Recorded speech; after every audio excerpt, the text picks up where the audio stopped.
अभ्यास 8। महोदय, शहरी लोगों को जिनके पास खेती नहीं होती है उनको सालाना 3,000 की आमदनी तक कोई टैक्स नहीं देना पड़ता, मगर किसानों को इस तरह की कोई छूट नहीं दी गई है। अगर किसानों को 500 रुपया सालाना आमदनी होती है तो भी उन्हें उस पर भूमि राजस्व देना पड़ता है। उनको शहर वालों की तरह टैक्स में किसी तरह की सहूलियत नहीं दी जाती है। तो यह जो अन्याय और विषमता की बात है उसको दूर किया जाना चाहिए।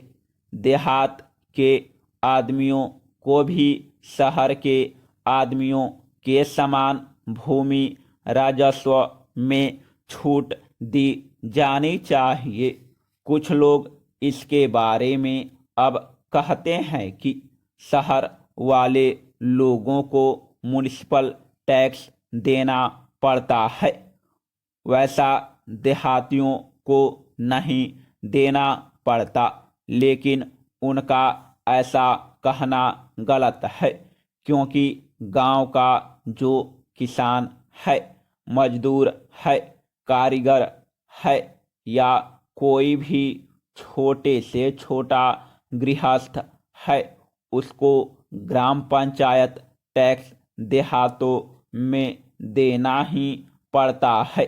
जब वे लोग ग्राम पंचायत टैक्स देंगे, भूमि राजस्व देंगे और फिर उसकी खेती में जो पैदावार हुई उसको बेचने के लिए जब वह शहर चला जाता है, तब उसको शहरों में म्युनिसिपैलिटी का चुंगी कर भी देना पड़ता है। इस तरह से किसानों को करों के बोझ से लाद दिया जाता है।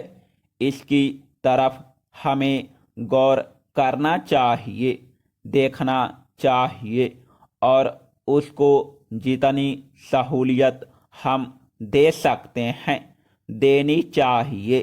तब वह छोटा किसान पेट भर कर रोटी खाएगा, अपने बाल बच्चों को खिलाएगा और अपने देश में खेती का उत्पादन बढ़ाने की कोशिश करेगा।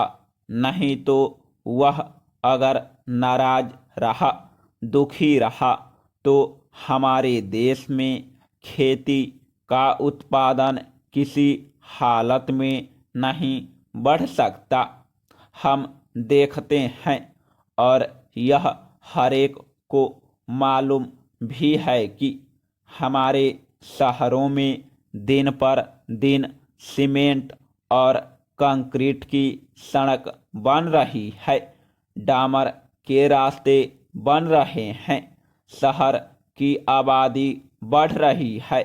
लेकिन देहातों में या गांवों में जाइए तो आप यहीं देखेंगे कि हमारे बाबा दादा के समय में जो मकान हमारे कच्चे थे, फूस के थे, वे आज भी वैसे के वैसे हैं। हमारे गांवों में आज भी न बिजली है, न डामर तथा सीमेंट की सड़क है। इस तरह की दयनीय अवस्था आज भी देहातों की है। इस दुर्दशा का मुख्य कारण उसी की दरिद्रता है। खासकर जो छोटे किसान देहातों में रहते हैं, उन्हीं की संख्या ज़्यादा है। वहाँ पर जो छोटे छोटे किसान या भूमिहीन मजदूर हैं, उनकी हालत बुरी है। Paragraph change. उपसभा अध्यक्ष महोदय श्री भूपेश गुप्त ने बहुत बुद्धिमानी से अपनी आंतरिक बातों को घुमा फिरा कर ऐसे रूप में उपस्थित किया है कि उसको हम समझने में थोड़ी कठिनाई जरूर आती है, परंतु मैं यह नहीं समझ सका, जैसा कि इस विधेयक में कहा गया है, प्रत्येक संसद सदस्य को अपनी मातृभाषा में बोलने का अधिकार है।